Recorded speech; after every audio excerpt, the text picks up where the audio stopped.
Hello and welcome to UnCapt Gaming, your one-stop shop for unprofessional opinions about video games.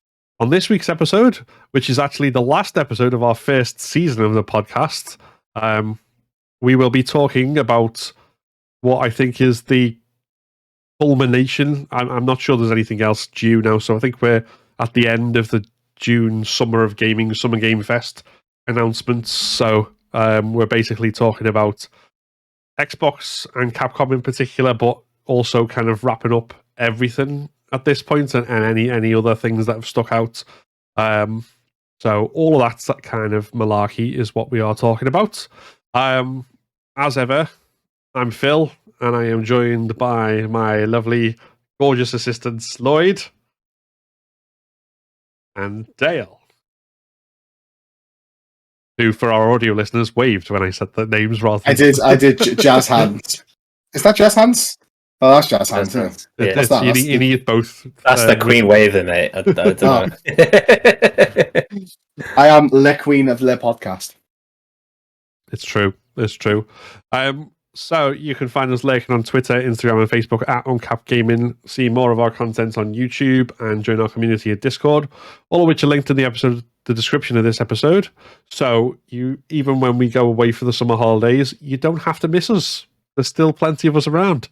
But before we get into anything heavier and whatever, and talking about the gaming announcements and such, what have we been playing this week? I will video games. Well, I figured video games, but if you want to kind of expand on that topic. No, just the video game edition. It's a game where you play a game in a game. Within a game. Within a game. Then the Gameception. Gameception. Yeah, that's what we've been playing. Do you want to go first, Lloyd? I think you should go first. Yeah, okay. The game within a game thing is... I haven't played that too much. It's honestly, mostly Monster Hunter this week. And Sun is this Sunbreak? I always mess this name up. Sunbreak, yeah. Sunbreak's coming out on the 30th, which is like 2 weeks away.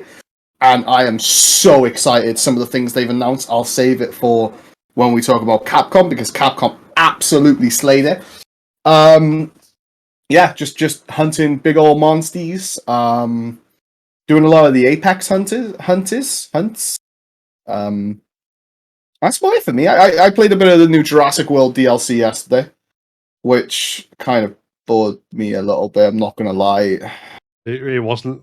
That's disappointing. The dinosaur game being boring. It's good. No. The thing is, it's good. I think I'm just done with Jurassic World now.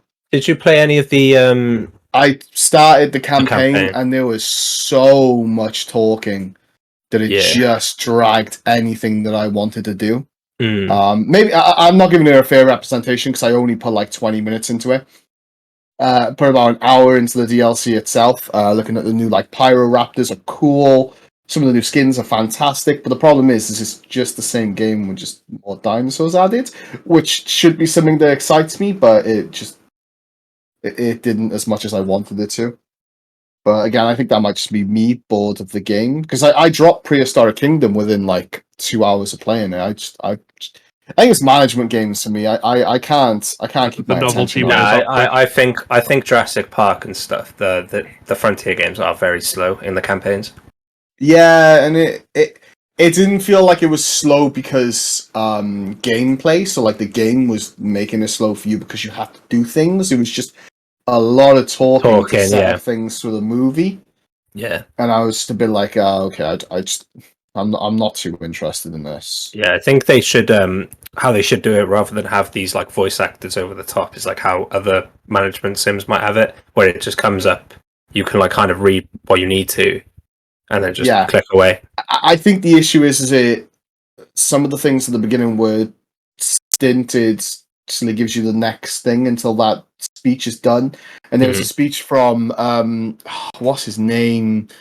The one that works with oh my lord, I'm missing names now. But the main villain, I can't remember his name. Oh, Ramsey. Not the main villain. Dodgson! Yeah. Dodgson, everybody! It's Dodgson! Anyway, good little reference. You know? Yeah, exactly. His apprentice, it was setting up his, like, moral compass, and he was at this, like, Ramsey, monologue yeah. about dinosaurs and fences, and I was just like, oh, man, come on. Yeah. And then I just stopped and played Monster Hunter because, brain cannot handle dialogue. I definitely felt that about the first one, and like the second, I think I've completed the campaign, but like it was very short. It was very short-lived. Thankfully, but I suppose campaigns in those things are not really what you're playing them for. No. But go on. Sorry, they do drag them out a bit. But no, that's me this week. Mostly Monster Hunter. To be fair, I don't think I've played anything else. What about you, Lloyd? I remember that there was a list of demos you had to play. Do you know, it might be better Phil saying his first and then going to Lloyd's, because I know Lloyd's got a list here. So yeah, okay. Well, if you got a list, I less so, because I have just before the podcast been replaying Resident Evil 7, because I mean we'll get into it properly, but there's been next gen upgrades for all the free village, the 7, 2, and 3. So they're all downloaded and 7's getting played first, mainly because it didn't duplicate my trophies, or it didn't duplicate all of them. So it now looks like I've played less of the game than I have, so I have to fix it. But yeah, so that's the main thing. I've finished The Last of Us on Grounded and Grounded Plus difficulty now, so I've got every single trophy that's not multiplayer related on that game. So now I just need 2 multiplayer trophies, and I have completely platinumed it, which is the old goal before the remake comes out. Because obviously you can't leave the old game finished when the remake of it comes out. Can you just, well, that might just be me, but anyway. And I think that's been it this week. It's been a bit of a weird one. I think, like, trying to get into other stuff and like not really knowing what I want to play, because there feels like there's so much coming out, and then I'm sort of thinking, do I want to replay some of the stuff that's getting sequel? And I don't know. I just genuinely like sort of frozen by indecision, because there's so much bloody gaming there, and it's just like, I love that difference between like last week and this week, where we're all just like flat. Now it's like everyone's like, yeah, games. Yeah, I love it. There's a lot to be excited from this. This week, you know what I mean. But go on, let's. Can I ask Phil, is the Resi 7 upgrade for PC too? Do you know? Yeah, so or is it just a console? There's an upgrade. There's a PC patch for all 3 games, as well as the PlayStation and Xbox next gen versions. So they're all there. It's I mean, I've not played 2 and 3 yet, so I don't know. I mean, the upgrades are graphical fidelity, and for console and for PlayStation in particular, things like with the adaptive triggers and all these sorts of stuff. So the actual game, or at least I couldn't see huge differences in 7, but I don't know whether that's because it's the oldest one of them, and it's still, even though it's like looks quite good, it doesn't hold up against 2 or 3 or Village graphically. So I don't know whether that's the difference. But as an aside, one thing I was disappointed with is that they didn't change the face model for Chris Redfield at the end of 7 to make him look more like he does in 8. But that's a minor gripe. No one likes Chris, though, Phil. No one likes Chris.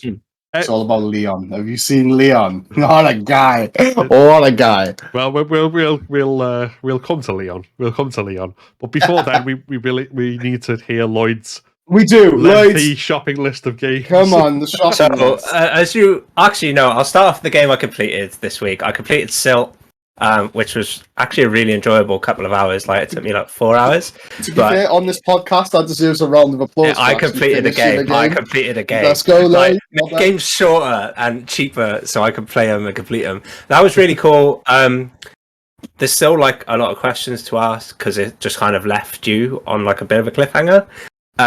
Where I don't want to go into spoilers, but like, yeah, it's just like this really sort of weird thing, and But it was really fun. Chapter 4 annoyed the hell out of me. I just felt there was a couple of not so great puzzles in there that were just really frustrating, but that was probably more down to me. But other than that, atmosphere was incredible.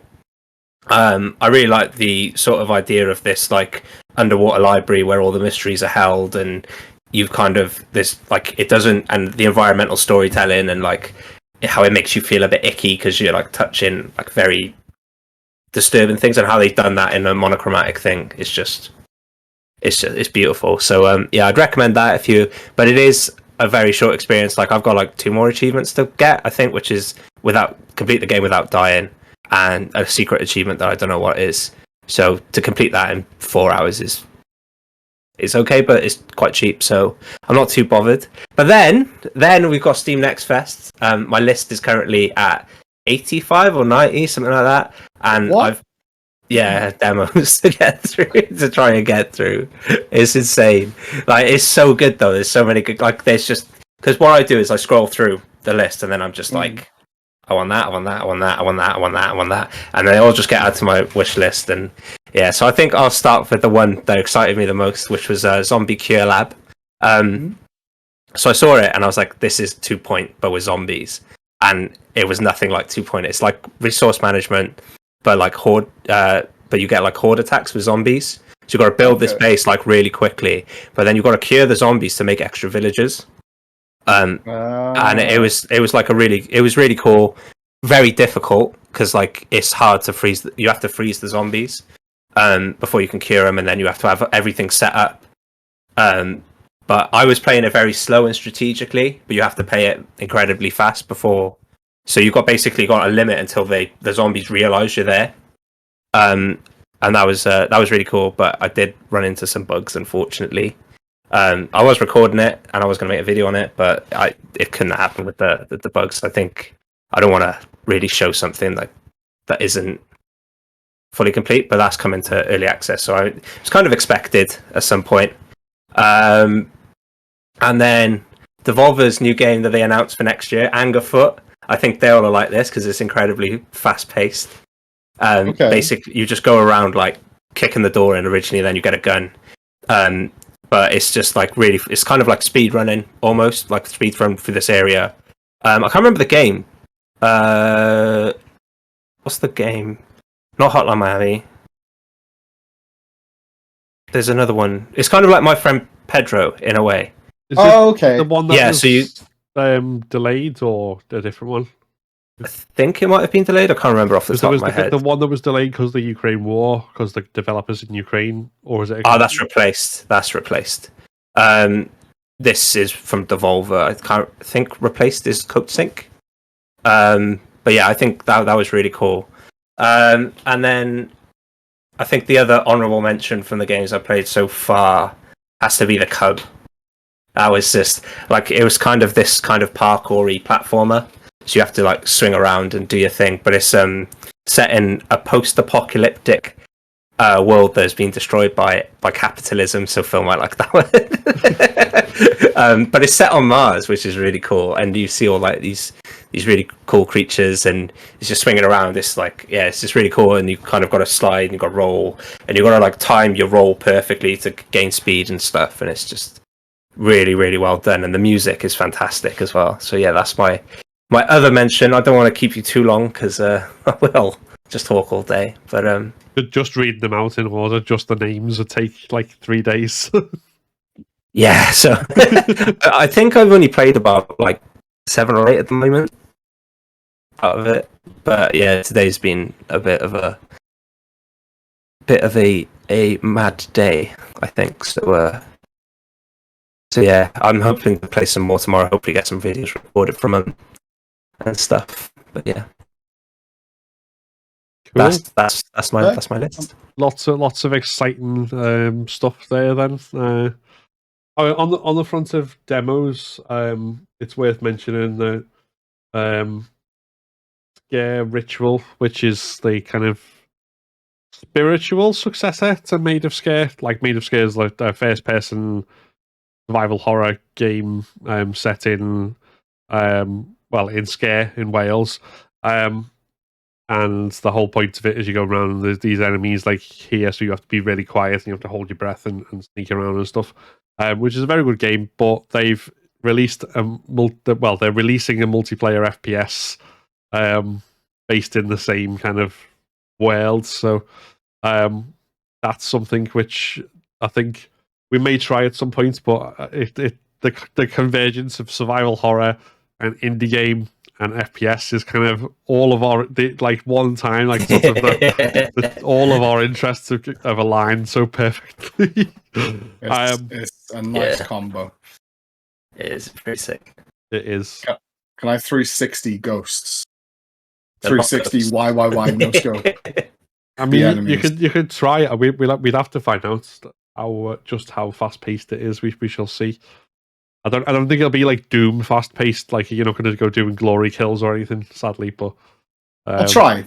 But yeah, anyway, that's what we've been playing this week. And then there's, as well as playing games, obviously we've been hearing about them. There's just so many have been announced and so many showcases. We'll get into kind of a general on things that we're most excited for, lists of things most anticipated or whatever in a bit. But first of all, if we talk about the last two showcases, last two big showcases that happened. So first of all, we have the Xbox and Bethesda game showcase on Sunday, June the 12th. There was lots of stuff in there and lots of quite good stuff, lots of stuff to be excited for. But I think before we go any further, we probably want to mention the elephant in the room, given that he's brought it up every time it's not been announced. Let's talk about Silksong. Oh, it looked so good. Oh my. They did it as soon as Phil went into that little tangent, for the audio viewers, my face started glowing because I realized where he was going with it. Oh my god, we finally got a trailer. Well, we had trailers and stuff beforehand, but it's just a bit of news. We know it's a thing. It's actually it doesn't disappear. It's still there. I'm so happy. Gameplay it as well. So good. Yeah, I mean, we had I played the demo back in, when did we go EGX, Lloyd? That was 2019. 3 years ago. Yeah. So yeah, I mean, I've played it, so but yeah, I'm really excited. It looks really good. It's Hornet, the main character, I'm stupidly excited to play because I think she was such a unique character. I really enjoyed her character and fighting her and stuff in the last game. So playing this is going to be incredible. I'm excited to see more of the skills, the enemies. It's just more Hollow Knight. It is. It's just more Hollow Knight, and you can't ask for better than that. You know what I mean? Didn't get a release date, but we know it's coming within the next 12 months to Game Pass, which is awesome. I mean, if anything, this showcase kind of showed how strong Game Pass is. You know what I mean? The stuff announced and the stuff coming to it is something else. But yes, we got Silksong stuff coming within the next year. So excited. So yeah, that's me. Yeah. I'm done. I'm signing out of the podcast now. I'll see you all later. Have a lovely time. Enjoy the rest. I'm done. That's all I was here for. Keep shouting about that game until we got some news. So I'm done. I'm going to retire now. What we'll do, even though it's probably not true, we'll take credit and say that this happened because Dale was talking about it so much. Every podcast. I'm pretty sure every podcast. Every podcast in relation to a games announcement. I think started with it was a Nintendo Direct where you thought there might be, and then it wasn't, and it kind of became. You know what? It makes me laugh because I'm pretty sure at the end of that, you two were like, "Oh, it was some pretty cool things there." You just look at the camera, and I'm just hands in head, just like, "Oh my god, please, just give me something." Something. But what got me is everyone was expecting this to be at a Nintendo Direct. I even thought it was going to be at a Nintendo Direct, but for it to be at the Microsoft one is pretty cool. Because there's not been a Nintendo anything during the Summer Games Fest, has there? No, they reckon there's going to be one at the end of the month. Though. Yeah, I'd imagine they'll have something coming, right? They've got Pokemon coming out. They're going to. I'm not sure what they got. A load of the what they call the JRPGs. I think they are. They got a load of those stuff coming out that people are excited for. And dare I say, Breath of the Wild too.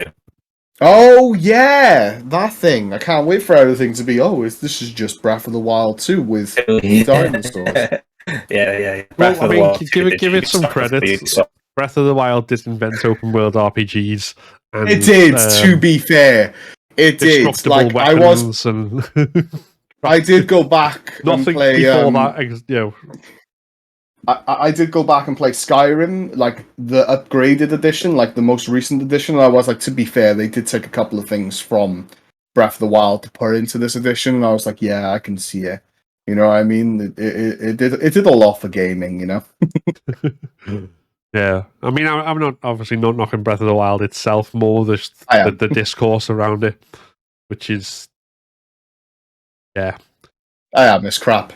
Anyway, from Zelda, if we go back to Microsoft, so how do we want to do this? Do we want to pick out the things you're most excited for, Silksong aside, in this, or do we want to just go through everything, or through what was revealed and talk about? To be fair, it was just banger after banger, so it might be worth just going briefly through everything and stopping on what we were most excited for. I think that might be a good way of doing it.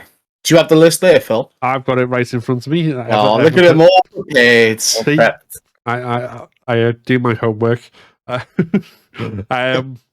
So, just taking everything in order. Redfall was the first thing we saw gameplay of, and I'd like that. There'd obviously been stuff out beforehand, I think, but I'd never seen anything about this before personally. No, they hadn't.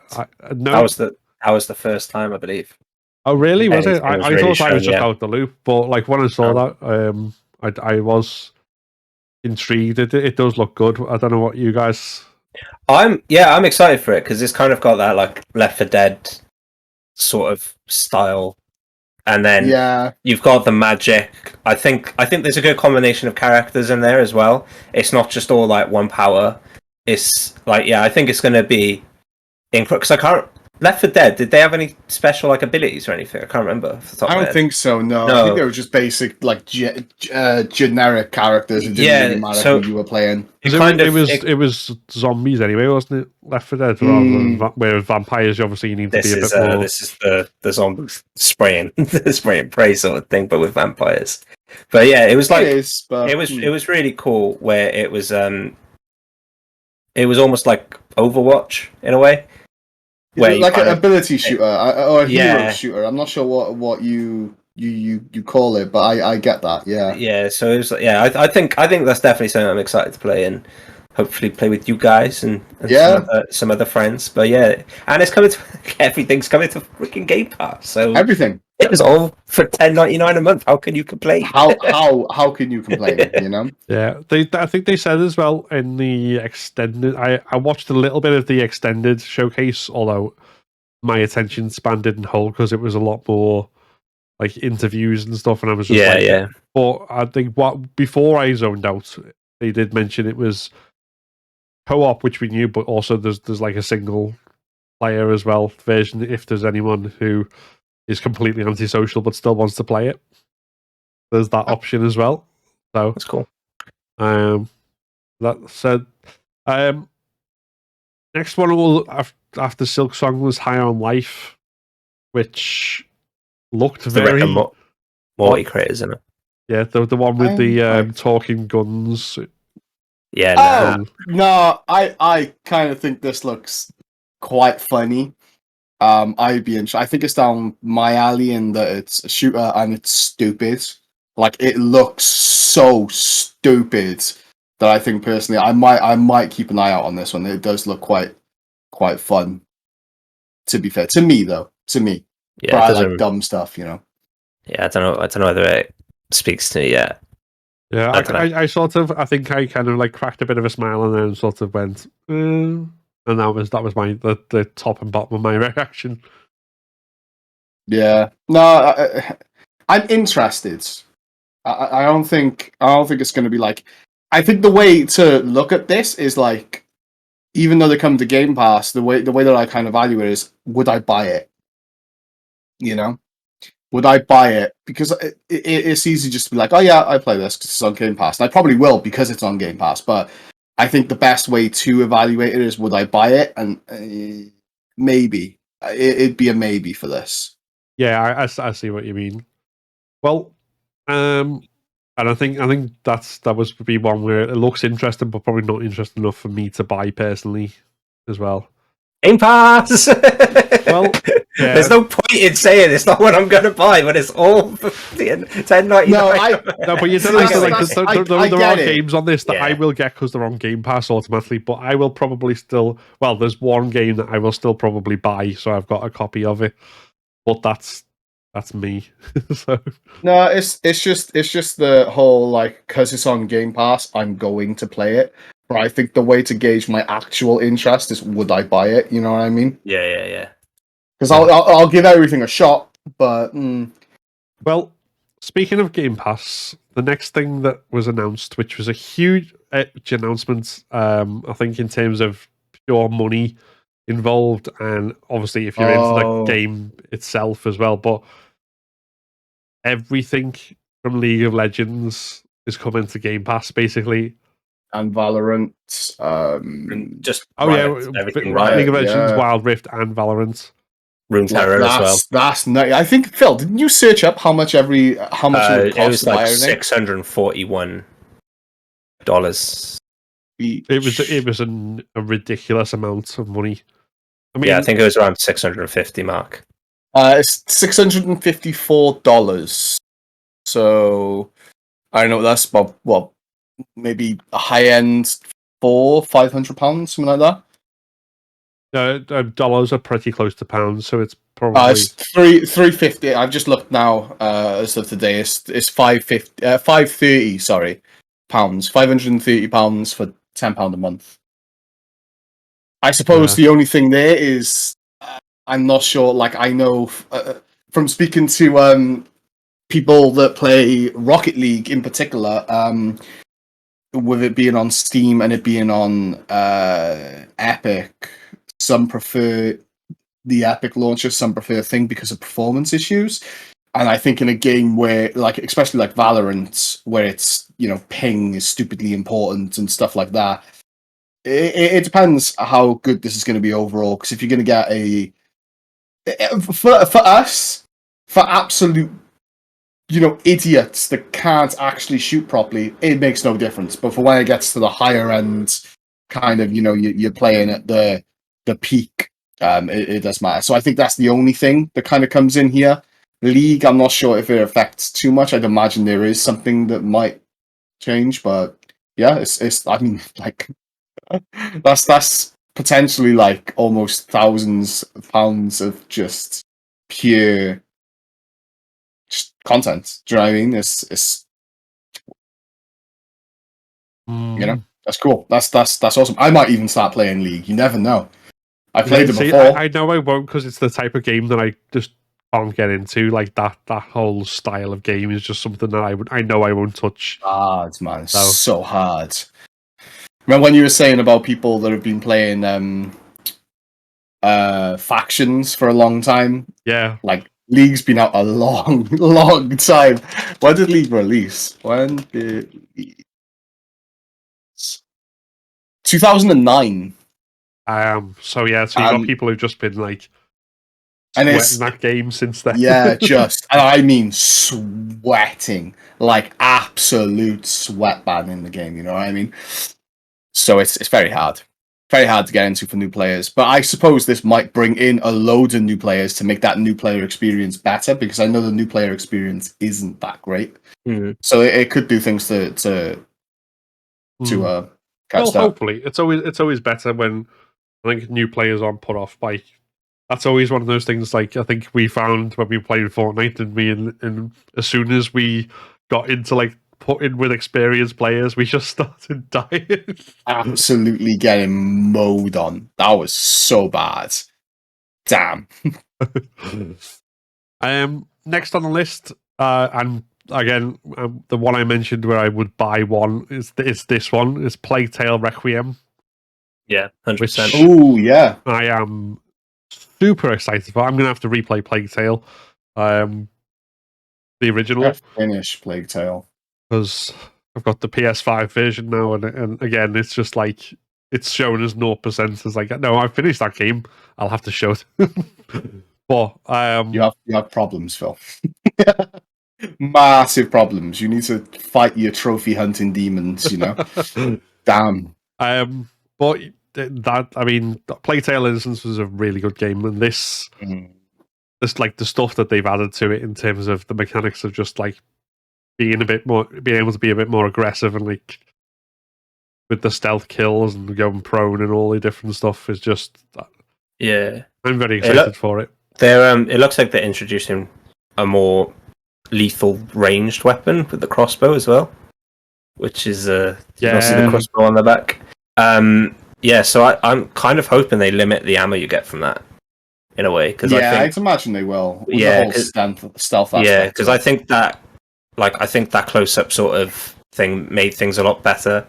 Or you could just have Hugo just whining every time you shot it to annoy you not to use it. Alicia, what are you doing that for? Why? Stop! I'm like, all right, I'll leave it. All right, chill, man. Damn. Do you know what? I'll leave you here if you carry on. Little shit. Sit on the naughty step and don't come back. Yeah. But it looked really, really good, man. Like when I first saw it, I thought Assassin's Creed. Like that's how good I think it felt. It looked, because you can't deny Assassin's Creed games aren't. They look beautiful. They do look beautiful. Yeah. Like you really can't. But Plague Tale does have the advantage of being linear. Yeah, it's no 100 words. I'm all for like 4-hour games now. We'll when we get onto Starfield, we can talk about the expansion of open worlds. Why did you mention it? But before we get there, like go through, like, I'm going to kind of rush through some of these. Obviously, stop me if there's anything particular. I mean, Forza Motorsport looked. I'm not particularly into racing games. The Hot Wheels thing looked super fun, and I may actually try that out. No word of a lie. That actually looked really fun. Yeah, it kind of reminded me of GTA a bit with the maps. Yeah, with the maps that people make, and I'd imagine there'd be creatable maps with that. I don't know if Forza has creatable maps, but if there is, I'll definitely go check that out. I want to collect Hot Wheels now. Yeah, that's Forza Horizon. Is it? So I've never played a Forza, but it seems like the Horizon ones are more arcadey, whereas the Motorsport ones are more like Gran Turismo style, kind of dead serious into the realism type thing. I believe so. Not too sure. I believe so. Well, we're getting both, so plenty to choose from there. Flight simulators turned 40, so you can. There's now a Halo Pelican. That looks sick. That looks so cool. That drew me in. Oh, it's a hard game though. Very difficult game. Yeah, imagine. Then again, I'm an absolute idiot. So yeah, you're a weapon driving. You are. Bro, do you know what I mean? I scared myself driving. Never mind putting me in the cockpit of a. And it's flight simulator, so you'd have to play it realistically. It wouldn't be like just like press the trigger to go. It'd be Anyone that's played Battlefield with me knows how bad I am at flying. And there's a reason why I am just left to just running and gunning and not vehicles. So, yeah, Lloyd looked down to the floor because he knows the amount of times that he's jumped into a helicopter thinking it was someone else flying and it'd be me and him go, oh, shit. I was probably it was hard, man, on Battlefield. They were difficult. After that, we got some Overwatch 2. Which I know Lauren's absolutely excited. I was absolutely buzzing. Excited don't really work. So she's excited for that. Yeah, it looks good. It just looks like Overwatch. Character. Yeah, but like you get a new character. The new character that they announced. I can't remember her name now. Mad Maggie Part 2. It seems like they took a book from Apex Legends and how they announce stuff. I can't remember how they used to announce things. They used to do little trailers and stuff, but Apex kind of just like I think they always had really that. Well. They always had that sort of like story arc thing, but I think the way it was very just. I think it was because it was so similar to Mad Maggie. Yeah, maybe that's what it was. But I'm excited for. I'm more interested to see what they do with that like co-op PvE game modes, because I kind of want to see that, because that sounds quite fun. You know what I mean? It's just a character shooter. I'm not sure if that's the right term for that. I'm probably using the wrong term for it, but I'm excited for that. You know, it looks like Overwatch. It doesn't really look like a number 2. It just looks like they've added a new character. Yeah, but I think that's the thing with that art style, though. It's like it's very really improve it. Yeah, no, I get you. I mean, I guess that's all down to how the game actually plays, and you know, the question is, could there have just been a big patch? You know, but I guess they want to go to that free-to-play model because the sweet microtransactions, which, let's be fair, with what they've done with Diablo Immortal, it's very bad, very bad, very scary as well. Well, still on the live service front, we also got news about Elder Scrolls Online getting a High Isle DLC on the 21st of June, and Fallout 76 is getting the Pit in September. Dale is showing off his Elder Scrolls Online seat. Yeah, I'm gonna end up going back to play ESO. I really enjoyed it. It didn't feel as like, my issue with MMOs is it felt like you had to put so much time into it, and it was so, I don't know, meticulous in what you had to wear and how you had to do things, whereas ESO felt a bit more casual. I might be wrong because I haven't played so many MMOs. I might be completely wrong, but I guess that was my experience with it, and I really enjoyed this. So I will be going to this and having a look, seeing what's going on. You know. Mm-hmm. We got a reveal with Vin Diesel on a dinosaur of Arc 2. We've already seen that. That must have been like either pre-pandemic or just at the beginning of it. It was like 2020 when they announced it. Yeah, 2020. Yeah. Again, something that someone close to me is going to be really excited for. My dad and my brother absolutely loved the first Arc. They played it religiously. You know what I mean? Like, it wasn't like we enjoyed this game. It was no, this game's more life than life itself. So, I mean, I'll be excited for that. Anything with dinosaurs in, I'm pretty stoked for. But I don't understand the Vin Diesel thing. I really do not understand it. Yeah, like, why is he there? I just it baffles me. Right. This list of games is actually far longer than I expected it to be, so I'm going to skip through some of them. Yeah, maybe go to ones more notable. Well, yeah, so just kind of, there was, like, in terms of new games, which I don't think looked, they were just kind of, they just passed by. I don't think there was a huge amount of interest, but can I just jump in there? Scorn looked incredible. Oh, it looks good. Yeah. It looks looks amazing. Gross. Yeah, it's so icky. I think it's icky. Yeah, it just looks. Yeah. It looks wet. Do you know what I mean? Just. But I think the word, going to add moist. I think that's going to add to it a bit as well. Yeah, because you're going to be like, oh no, I don't want to touch that. Like I was earlier, like you didn't really want to touch the edges, and I think that's such a nice thing because like you're going to want to stay away from them, so you narrow your path like just through kind of natural sort of reactions to things, and I think that's going to be cool, man. I'm really excited for that. Yeah, now you say that, I kind of hope they do play on that. Yeah, and it kind of. You had a shotgun in it, and I feel like it's going to be like a slower pace sort of Doom, if that makes sense. Yeah, I get it. I'm excited for that, and it's out this year as well. So, when is it out? Do we know? 21st of October. Yeah, 21st of October. I tell you what, horror fans are eating good. Like they're eating good. Do you know what I mean? It's horror games, man. I can't wait. Which really gets me scared for, with my stream and their tendency to make me play the horrible games and laugh at me while I get scared. So I'm terrified, but I know you're all eating good. Do you know what I mean? Yeah. There are quite a few. But I think in terms of other ones to kind of draw out there without going down the entire list, there's now an action strategy game in the Minecraft universe, Minecraft Legends. Looks cool. Very interested in that. Yeah, I'm quite excited. I hope we get a 1v1 in it, Lloyd. I'm going to set my villagers on you. I'll get the high ground. It's over, Lloyd. You're the chosen one. Don't know why I said it like Matt Berry then, but you're the chosen one, Anakin. For those who watched us stream Sea of Thieves when we did it for charity the other at the end of last month, we've got more content for season 7 for that. We say best trailer this entire reveal cycle. Best trailer. That was such a funny trailer, and it was so well done. No. It's the best trailer. The best trailer. The best trailer was still Goat Simulator 3. But okay.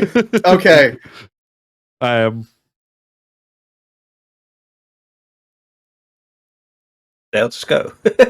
Sorry. I think just closing. I was closing the blinds. I thought I'd do it. We did stop, quickly. So I will just kind of like we'll clip that out. My bad. Sorry for being on personal stream. Chat people. God, you can tell I stream. What else have we got? The other one, you in particular, Dale, were quite excited for Wolong. Oh my! Yeah, it's just Dark Souls with the Dynasty Warriors, the Three Kingdoms. Oh my look! Because when the trailer was going, me and Lou, we were like, "Was that looked like Zhang Fei?" And then that reveal at the boo! I was like, "Oh wow!" Oh my god! I am so excited for that. Yeah, that's good. I might actually. That might be my debut into Souls-like. I'm assuming it's a Souls-like. It looks very Souls-like. It looks very Souls-like, but it's Dynasty Warriors and demons. What else do you want? You know what I mean? Question is, who's the main character going to be? You know what I mean? Because it's always like Zhao Yun is like their main, main boy. Poster boy, you know? Yeah, their poster boy. So we'll see on that. But yeah, I'm very excited for that. I come out of left field for me. Because we were the entire thing. I kind of wish we recorded that because when they revealed Lu Bu, all shit was lost. All shit was. There was such a cool reveal as well. Because it's that Lu Bu reveal from the games, isn't it? It's just you're charging, it goes into the cutscene. There's loads of people running the way, and then you see the tails. It's Lu Bu. You see the classic. It was perfect. It was absolutely when perfect. You actually learn about him in real history, and he was quite a coward. Yeah, quite cowardly. It kind of takes away from him, but we don't care about that. He defeated the 1,000 men. I don't know what you mean. So that's another one. The thing that I think, other than Starfield, got the most talked about was also, ironically, the one announcement that was not a game that will be playable in the next 12 months. It wasn't even really a game. I was kind of thinking about this because I think we mentioned before about how like weird it is, like auteur culture in the game is just the idea that one person does so like when it actually takes like teams of hundreds of people, but just literally Hideo Kojima appearing on screen and going, "I'm making a game." It's like, yes, you're a game dev, but I mean, I know obviously it's more than that. It's obviously to do with like partnership with Xbox, and it's like a big coup for them. But it still felt really surreal, like if Steven Spielberg popped up and said, "I'm making a film," you're like, I'm not surprised. Well done. Congratulations. Do you know what I mean, though? It's just... If he came out and he was like, "I'm engineering a plane" or something, we'd be like, okay. Okay, the most boring plane ride you'll ever take, but I don't know. I've never really been excited by Hideo Kojima's games. I mean, I know how big it is. I understand, but like, looking at Death Stranding, that looked like one of the dullest games I have ever seen in my life. I mean, I was a big fan of the older Metal Gear Solid games, like.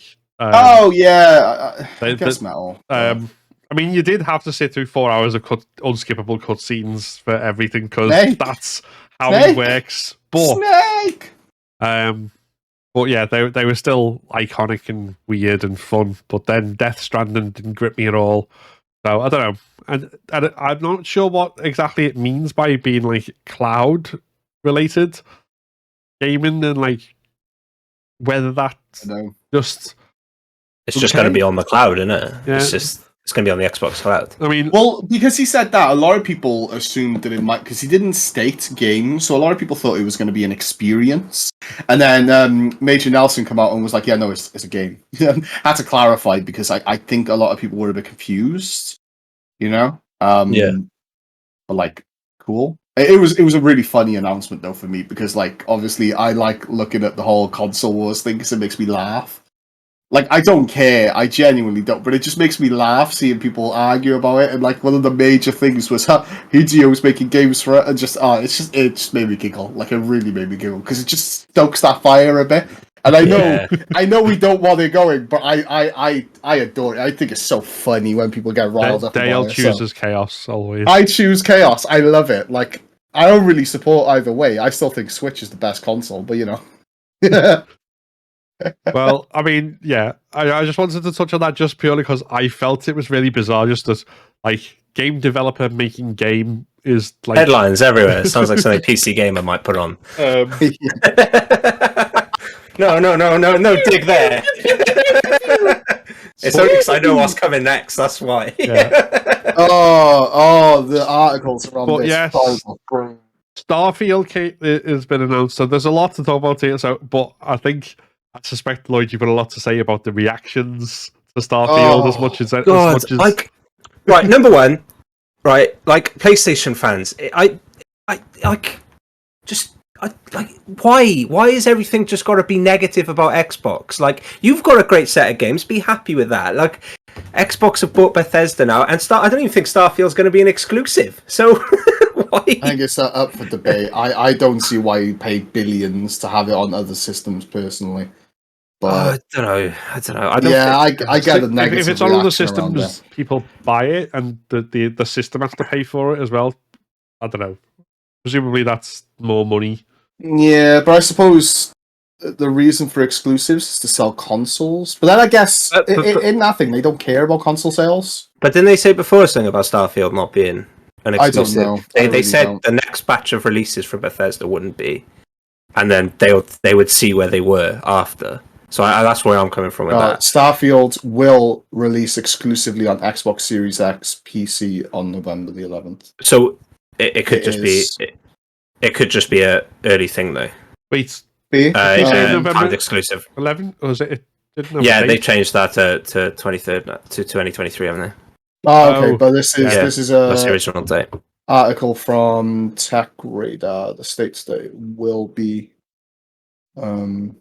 Yeah, I mean, if it's obviously if it's exclusive, it's exclusive. It's like, but yeah, there's always bloody discourse around these things. Yeah, and then my other thing is because it's set in space, doesn't mean it's No Man's Sky number 2. Like just stop.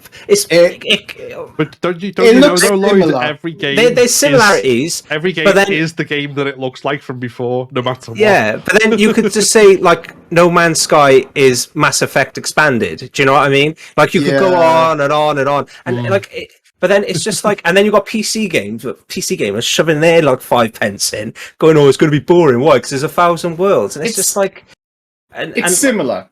It's not like I'm not saying that. But that's okay. You can have games that are similar. It's not like Thor: Love and Thunder absolutely ripping off a Naruto intro. That kind of level of copying. It's just similar. You know what I'm saying? But it's just like the whole argue, and then everyone I get the skepticism about the size of it. Like that worries me. It does. But like people are like, it's going to suck. Why? Because Bethesda, like a Bethesda, and it's like, yeah, okay, I get they're not the greatest in terms of like bugs and quality. Things go on. For a game that's going to be about exploration of space, yeah. Surely you'd want it to be big. Yeah. Am I wrong? Yeah. But surely you'd want more than 2 planets. But one of the arguments, right, was that people were saying it's going to be loads of empty space, right? This is the other thing. Is believe it or not, space is empty. Is sci-fi stuff in general kind of weirdly scales down space. Like if you went into an asteroid field in most places, like a ship, it would take you years to worry get through. about collision. You just kind of because there is, No, space. you're wrong. Sci-fi taught me otherwise, Phil. God damn. All this sort of stuff. But yeah, I don't know. It's. I mean, I can see where it. I mean, not from the console war stuff, but more from the general size thing, because it's like the Star Wars thing, isn't it? Where Star Wars is a galaxy, yet really every planet is basically just a village. Yeah. Yeah. There's not actually whole, fully realized planets with different ecosystems, and it's will it be that sort of thing? I mean, I don't know. I like, obviously it's like a lot to see, and I am skeptical because, like, you Dale fully well knows my thoughts on Fallout 4, where I was like, I was really excited. I was massively let down by it because it was something that I wasn't expecting, to be honest. But like, and it felt like it was an FPS, which kind of had to have RPG elements rather than it being an RPG that was kind of FPS. Had to have FPS, like, and there was just loads of lack in there. So I am nervous, and I'm not saying you can't be skeptical, but when you're just like shitting on everyone's parade because you're like, I don't like Bethesda and Xbox, like there's just it's kind of just like a bit pathetic. And then when you've got professional media outlets like PC Gamer shoving their 2 pence in and saying things like it's going to suck because it's got 1,000 worlds, obviously they're not exact words, but it's pretty much what it said, and making farming clicks. Yeah, it's farming clicks. It's completely, you're fueling a fire that doesn't need to be there, and quite honestly, it's pathetic. Like, just let people be excited. The better way to write about that is more just 1,000 worlds is scary. Yeah, it is. Because it is genuinely like, I think even in Todd's face when he was saying it with a smirk, like, he knows it's a big ask. Yeah, I think it depends what they're going to do as well. If it's going to be pure exploration, then you could potentially get away with a lot with like procedural generation of stuff. Well, not procedural generation in the sense that it's done for each individual player, it's random in the way of roguelike. But if they procedurally generate it initially and then solidify that, like, so that the worlds are basically that's pretty much what they did with Skyrim. But then because they're not. Oh, is that how they did Skyrim? Some of it, I didn't know. I was just looking then. I couldn't find like which RPG has the most side quests ever, but I'm pretty sure 1,000 side quests would be, so even one side quest for every single world would be more than any RPG has ever done. But so is this live service? Exploration? No. This is just a their base game and then they'll do DLC. But the other argument a lot of people have been having is about the modder community with Bethesda, which is obviously a huge part of their market, right? Like the modding community is amazing, and I've got to be fair to them. Like, they've really gone into that. But it is like, and then you've got people basically saying that the modding, like, it's just lazy game development where you're leaving space open for those mods. They're just playing on the strength of their community. Yeah, exactly. And that's my kind of thought of it. Because I love, like, the reason they brought them to Xbox and PlayStation was because it was such a huge part of their games. And then their community. So it's like, the minute you get rid of that, like, you're not like, and this is the other thing that annoys me, is that people need to realize games aren't made, especially games as big as Starfield, aren't made specifically for you as a person. They're made for several communities, and it's just so, like, it is just so, like, I want mods. I'd happily pay for mods if they let me. Do you know what I mean? Because, like, I think they enhance that gameplay experience, and I know I'm going to expect that from a Bethesda game.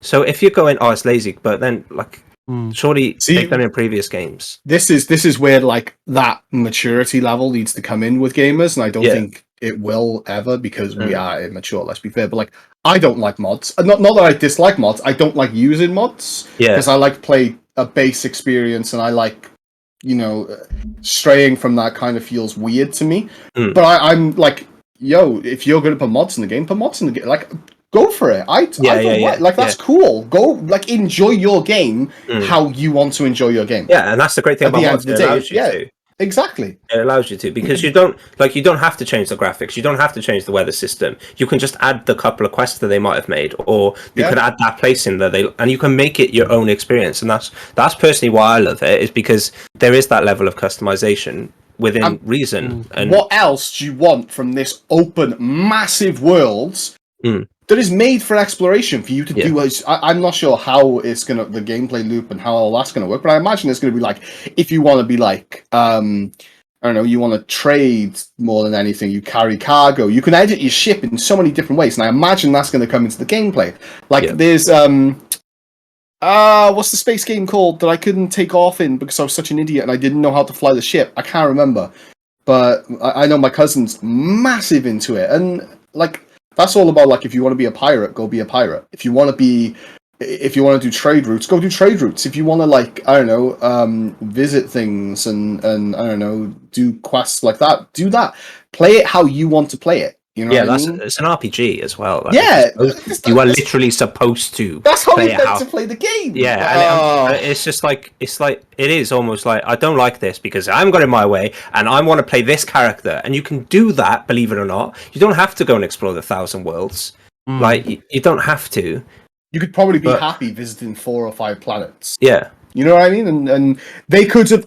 this is the thing, is if they actually made the game to be like 4 or 5 planets, they'd be like, well, it's just so small. Yeah.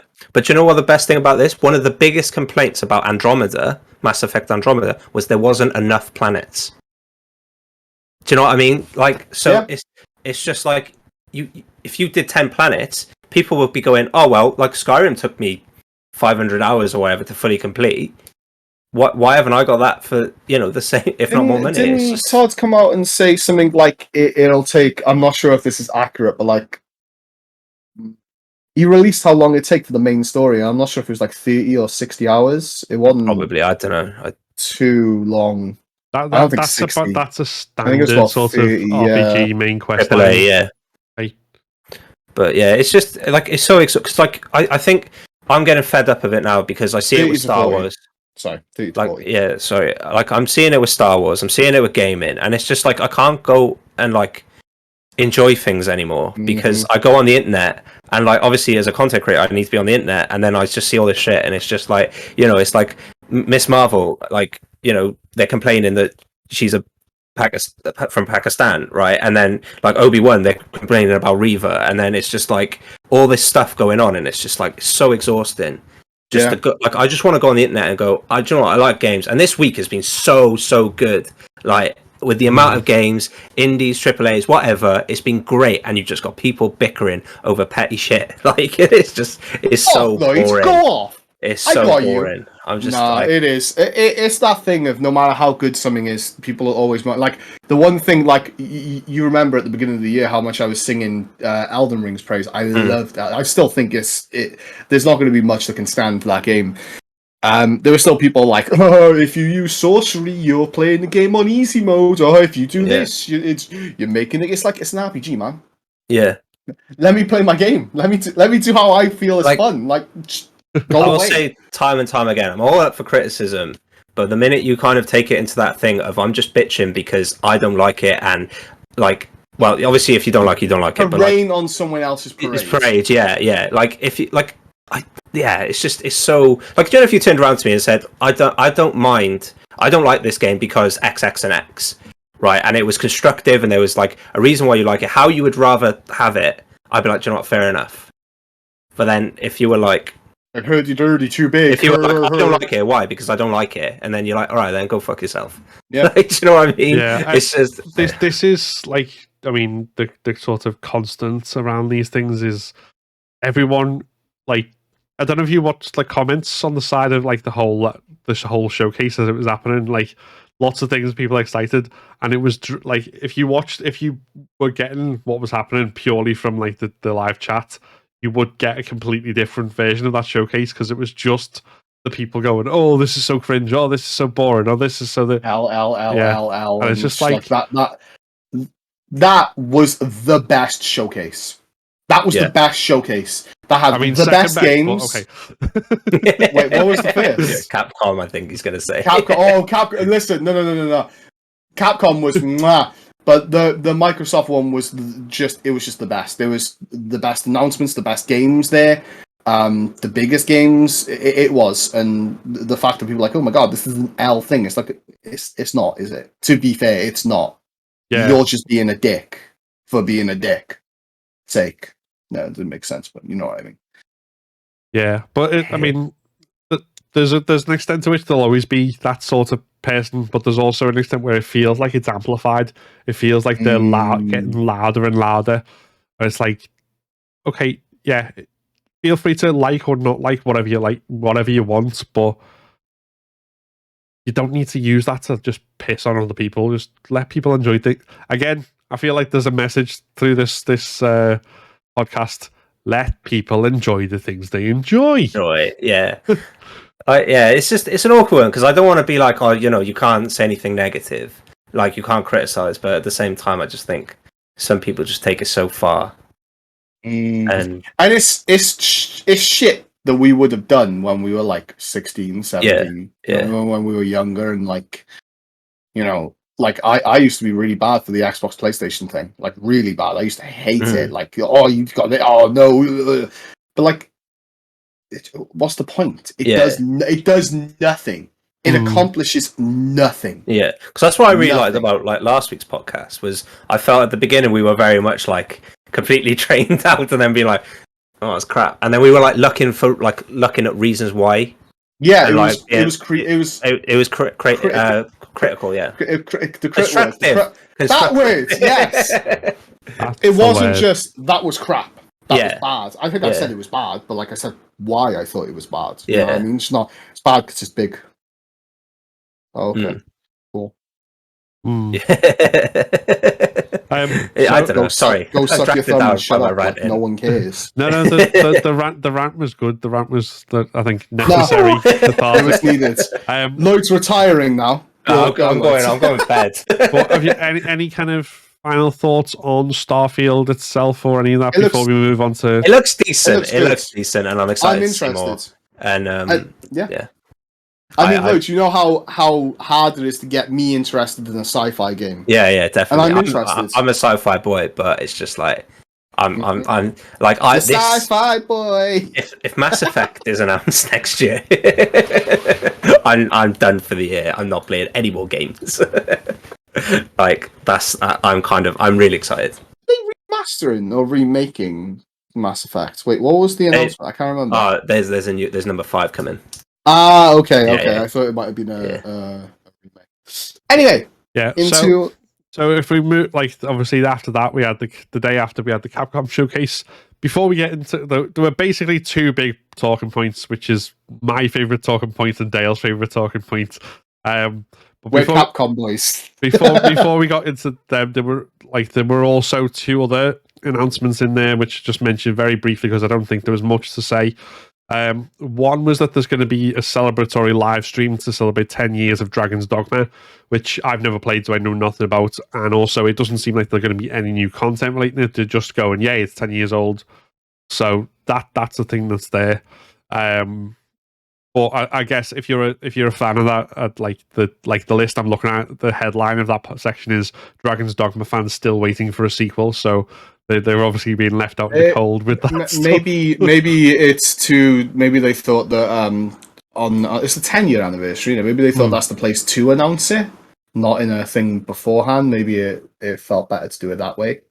Maybe. Well, I don't know if there's anything coming, but there didn't seem to be any hint that there would be an actual announcement there. But I think that was one of them, and then the other one was that they're going to be doing closed network tests of the new multiplayer co-op dinosaur shooter Exo. Do you know what?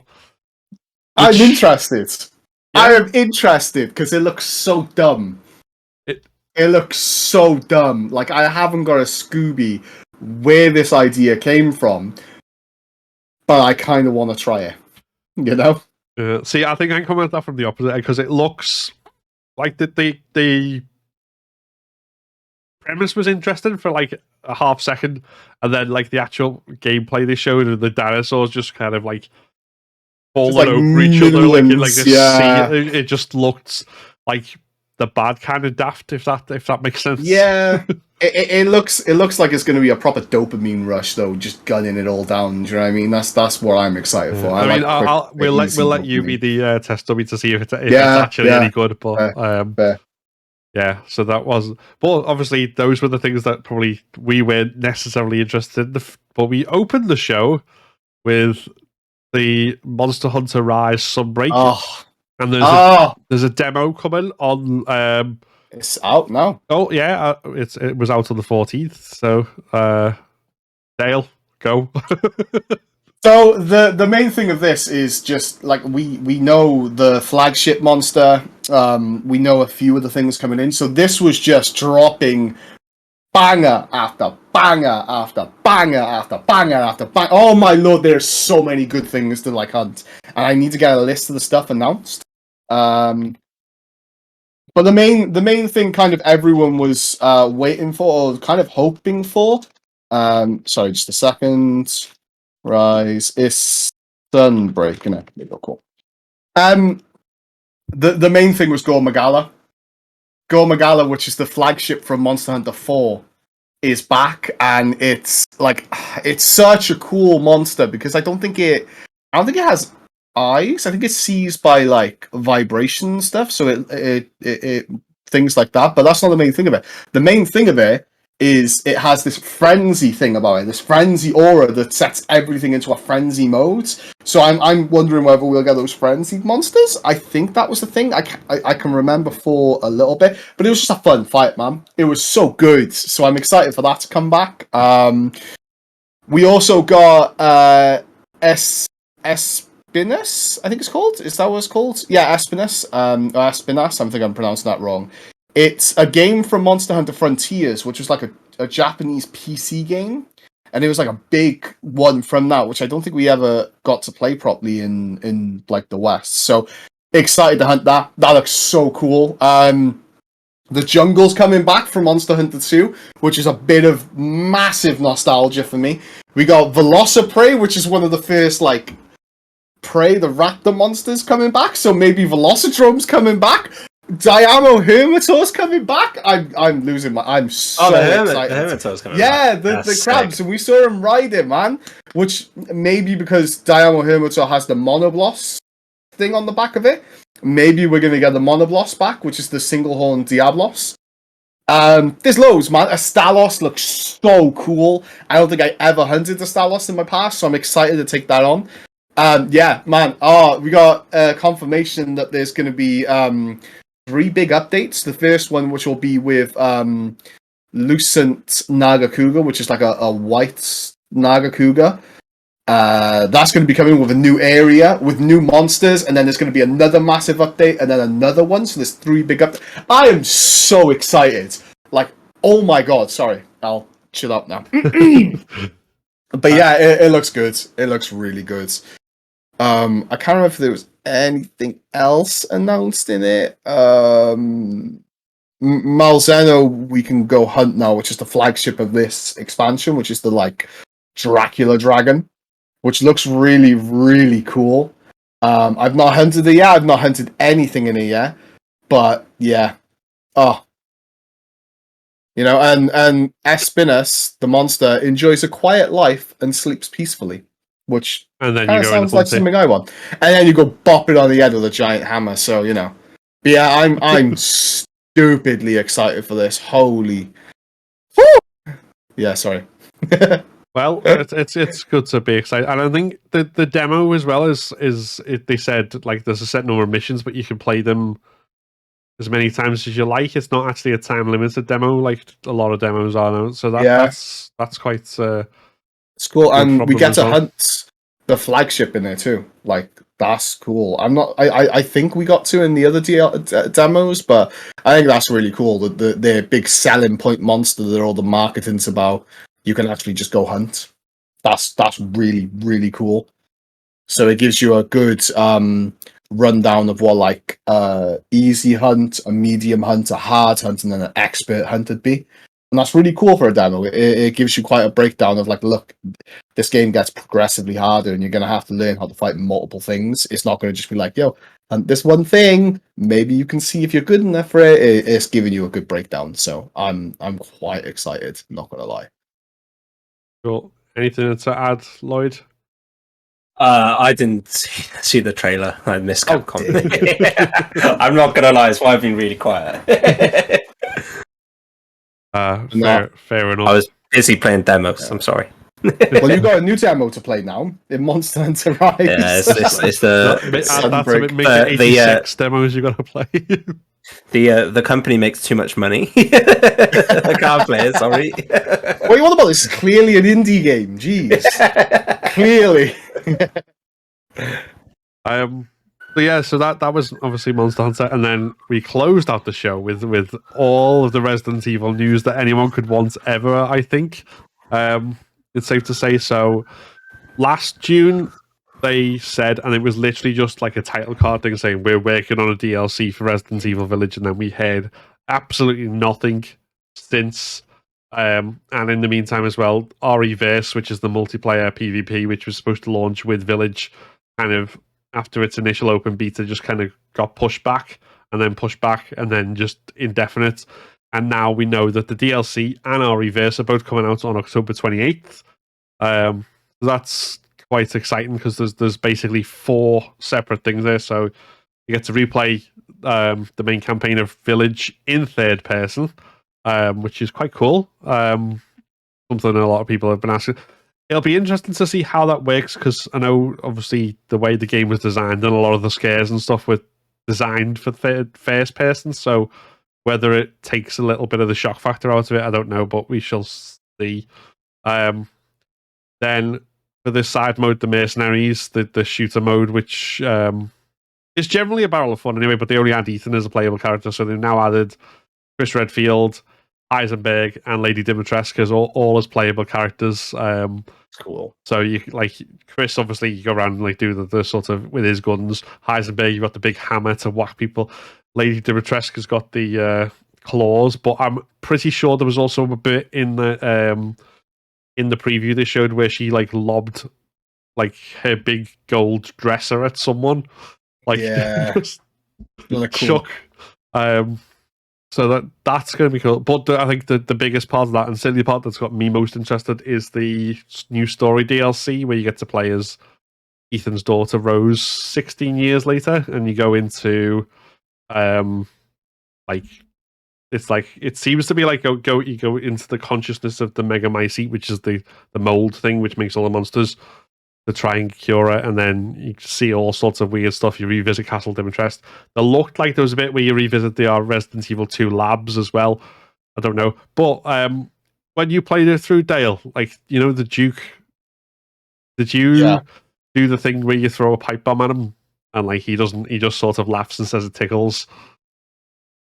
I don't know. I shot at him a few times. Yeah. Or maybe I didn't. I don't know.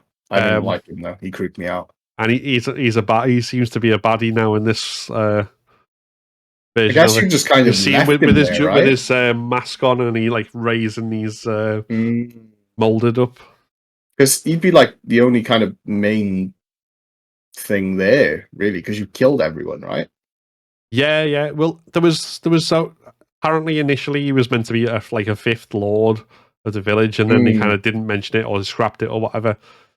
But yeah, so that's we don't know any more than that, but I'm quite looking forward to all of that. All that's coming out 20th of October, so just in time for Halloween, which is always good. And then we got to see a little bit more of Resident Evil 4, which looks even more like, I always thought like it was basically taking the original game and like making it more dark, more horror oriented and stuff. Still don't know how the combat will play. I'm hoping it's like still sort of a shooter, but they make it a bit more fast paced than the 2 and 3 remakes, but we'll see. But that was there, and again that's next March. And then the final announcement was that if you don't want to wait for all that, we've got next gen upgrades for all the games that are out already. So, which is why I've been playing Resident Evil 7, and so basically, as a Resident Evil fan, I'm just kind of in this moment of just everything's for me. The other thing that wasn't announced, which was sort of hinted at, because PlayStation Plus, the new version of the service, it doesn't go live for us until the 22nd here in the UK, but it's live now in the US. And I'm sure I saw something where someone would say like the Resident Evil Director's Cut, like the original 1996 game, was on there as part of like the lineup of old games. Now, I don't know whether that was true or whether it was a glitch or whatever, but that was something that people have been like, whether they'll bring the old games back through stuff like that, through those services, because those old games still have a lot of fans and a lot of love, and not just Resident Evil, but there's lots of games like that. Presumably, that people, when they said they're going to bring PS1 games onto PlayStation Plus, there's a list that people, everyone who's ever had the PlayStation 1 will have a list somewhere of like, this is the game I want to see. This is the. So I would not be surprised to see something at some point from Capcom about Resident Evil related stuff on there. I hope so. I mean, I've got the games anyway, but still. plus the for anyone who's a trophy hunter, they're adding trophy support for all the older games on PS Plus as well. I never see Phil again. Horrible. Yeah, God. This is Phil's retirement from the podcast as well. Everyone's retiring today. Dale's given up on Silk Song. I've had my rant, and Phil's got achievements. I'm not that bad. I'm selective about when I do trophy hunting. I'm not like having to platinum every single game I get. It's I can see Lloyd's skeptical look there, but it's not true. It's very true, Phil. It's very true. How dare you? How dare you? So yeah, that was all of the news that's been announced. Up to that point, obviously there was the stuff we talked about last week. We've had things in between. We had the PC Gaming Show and the Guerrilla Collective and all these other things with 1,000,001 like smaller games announced as well. So there's something for everyone and all of that stuff. But to kind of wrap up, I don't know whether you want to kind of. I don't want to put you on the spot and say pick top 5. So any number you want, but I suppose either things you're most excited for, or honorable mentions, or whatever. A short list rather than a long list. I could do mine pretty quick, to be fair. Silk Song, Sunbreak, Silk Song, Silk Song, Silk Song. No, Silk Song then. Yeah. Nah. What do you want? 5? Well, I was tempted to, and then I thought that might be too arduous. So just let's narrow it down to 5 or force it up to 5, depending on just so. I think I'm most excited, obviously, about those two. We kind of know that's a given. Also, that what was it called? Wu Lang. I'm really excited for that.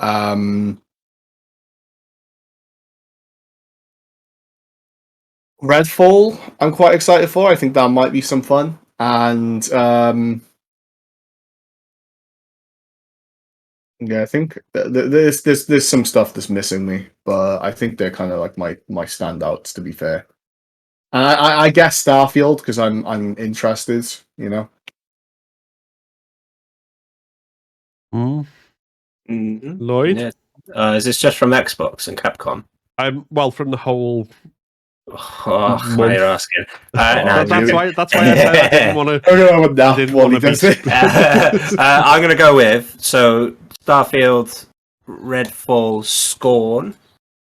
I think I'm quite excited for. The Callisto project, I'm also quite excited for. Just thinking that, because I was going for those two. Yeah. I'm quite excited for that. I think Midnight Fight Express is coming out August. Court of Lamb, which is coming out August. Is there anything else? I think When the Replaced is coming out next year, I'm really excited for. There was the game by Inside as well. Oh, yeah. No, that looked a bit weird to me. I wasn't keen on that, but... I think I just enjoy puzzle games, so I'm excited for that. And I think that's it. I think, yeah, I'm going to go with that for now. Well, you can't. Plague Tale. Plague Tale. Yeah, there we go. That's it for me. I was going to say Phil, and you can't say the Resi upgrades.